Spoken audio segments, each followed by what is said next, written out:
Hey guys, welcome back to my sewing room. Today I'm going to do a sew with me on the Spring Flags quilt that came in the March Sew Sampler box from Fat Quarter Shop.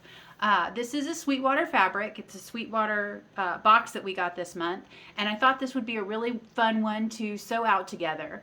There's 2 different blocks, and then the borders and sashings, and then we're going to be done. So this is a really fast one.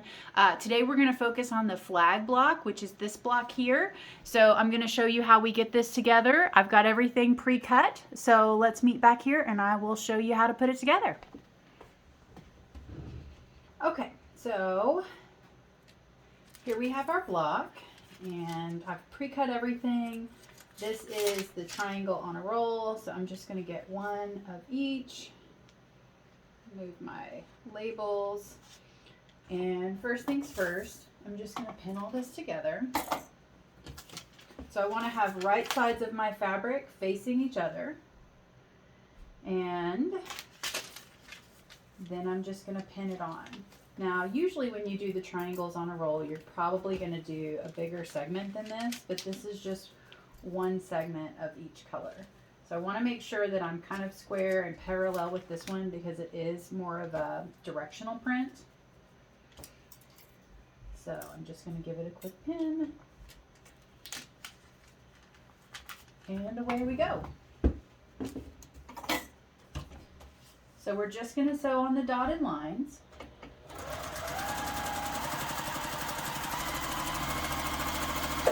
Now, I totally forgot. I like to drop my stitch length on any of these foundation paper piecing because I want to make sure that they're going to be really easy to tear off. So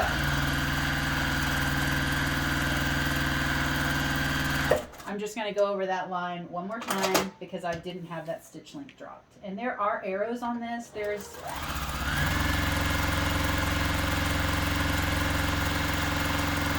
an easy way that you can sew the entire route, but I generally just kind of follow my own lines.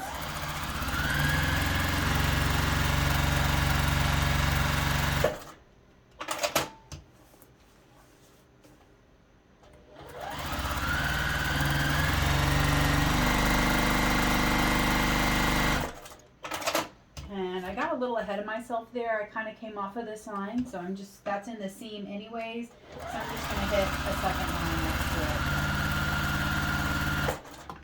it. May make it just a tad harder to press open, but it shouldn't be a big deal. Okay, so I have all 4 of mine sewn, and I always like to double check it by running my finger across it, because if you cut it before you've sewn it, it's a little bit more tedious to get it all back together again. So then we're just going to take our cutting trimmer. Sorry, excuse me. So I'm just going to trim up along the block, and I just like to get right on that line. Give it a quick trim. Flip it around.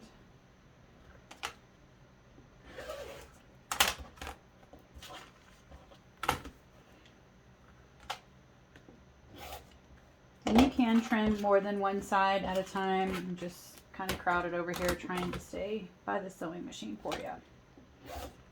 Okay, so now I've got all of the excess trimmed off. Now I'm just going to trim this solid line between the 2 triangles. Actually, that's going to be one side, so that's going to be one of my half square triangles. Then I've got this solid line between the 2 sets. And then, whoops, I didn't get all the way through that one. And then I've got these last ones.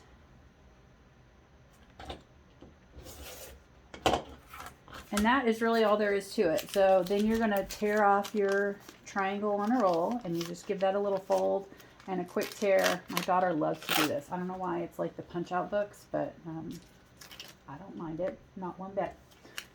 So once we've pulled all 4 of these off, I will move our pressing mat over so we can give it a quick press and move on to the next step.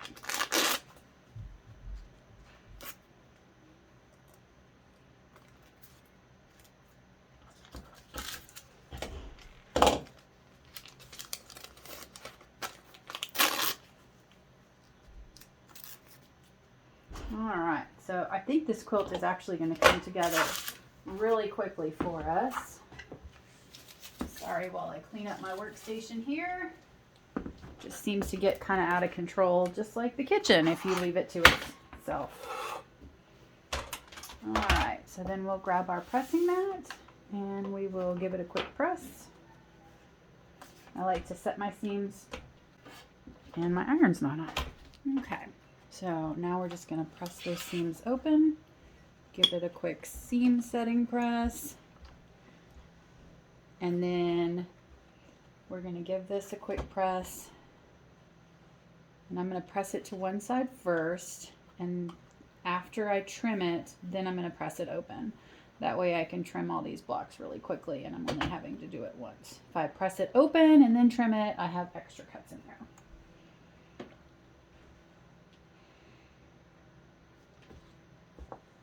All right. So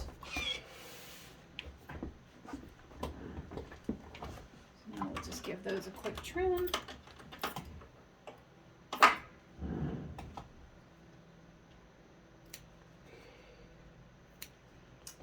So I used to cut these with a rotary cutter every time, and you can certainly do that, but sometimes it's just faster to grab a little quick pair of scissors. This is in the seam, so it's not needing to be as precise as when you're cutting out your initial pieces.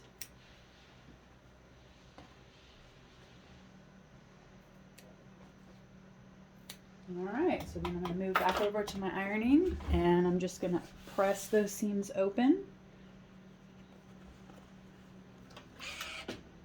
And I do like to use a little bit of starch whenever I'm working on the bias, for sure. I love Mary Ellen's Best Press, but if I'm going to be doing a lot of bias work, I actually go a little bit heavier.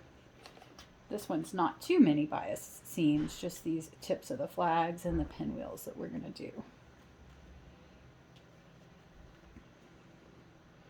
So I've really been having fun with these Sew Sampler boxes. It's really different to get different patterns than maybe I would have chosen on my own.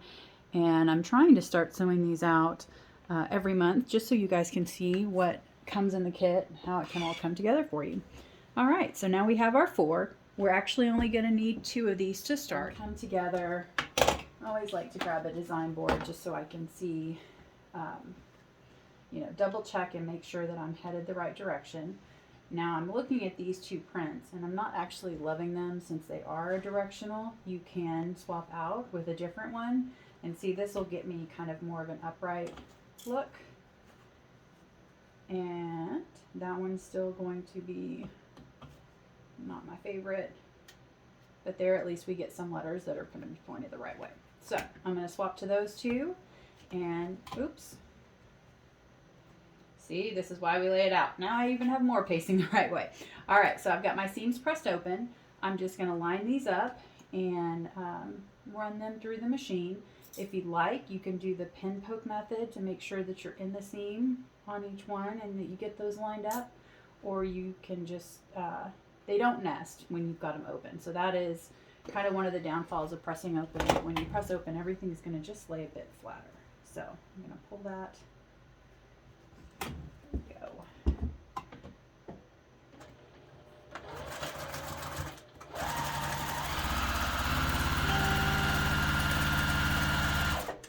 Okay, we'll give this a quick press and then press it open. And again, I just like to press it to one side first, and then I will pull it back open. Maybe. There we go.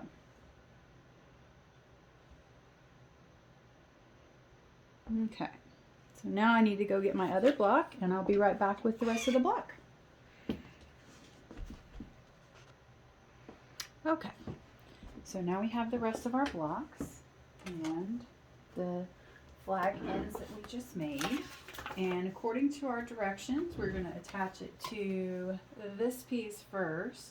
So our flag is going to end up looking like this. So we're just going to flip that over and stitch it together.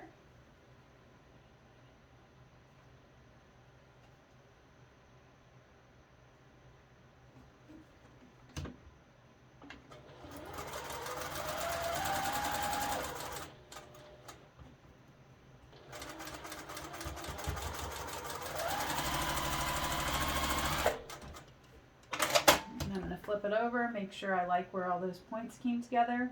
I tend to leave a little bit of extra room between my points because I end up sewing a scant 1/4 inch a lot. I just really like to make sure I see all those points and that nothing gets cut off. So press to one side, whoopsie. And then I'm gonna flip it over, give it a press from this side, and press it open. I think I'm gonna need to go grab one of my clappers for this to make sure it lays nice and flat for us.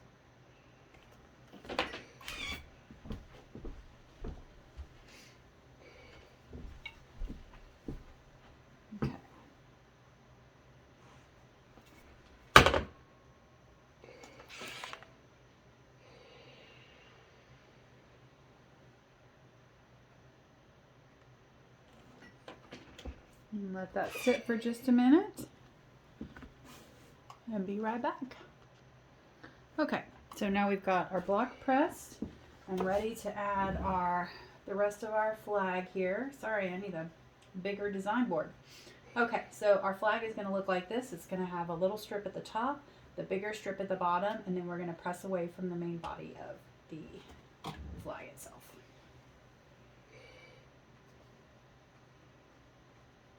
And I did pre-sew these. They're just strip pieced, both of these, and then cut at the different widths that you need. So they came together rather fast as well.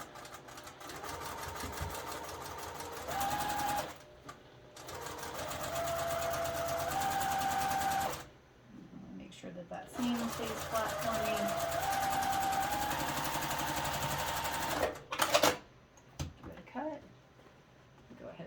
Other one at the same time here.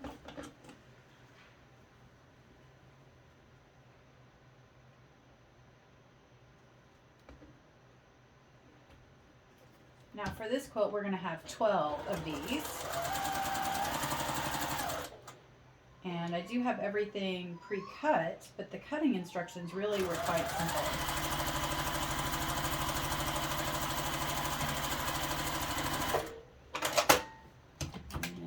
Take it to our pressing station, give it a press,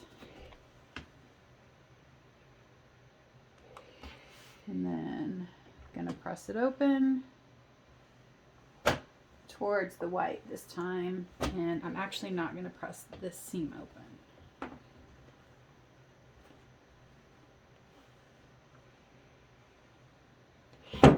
Grab a clapper, let it sit on there. Grab one more.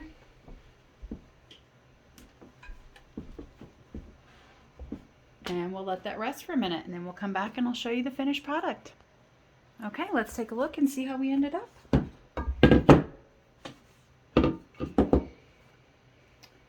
So this quilt is going to have 12 of these blocks and then 4 pinwheels and then a border, and you're done. So as you can see, we're 1/12 of the way done on all of our flags, and then those 4 pinwheels, and we're good to go. So let me know in the comments below what you think, and if this pattern is going to work for you, if it's something you enjoy, and we'll go from there.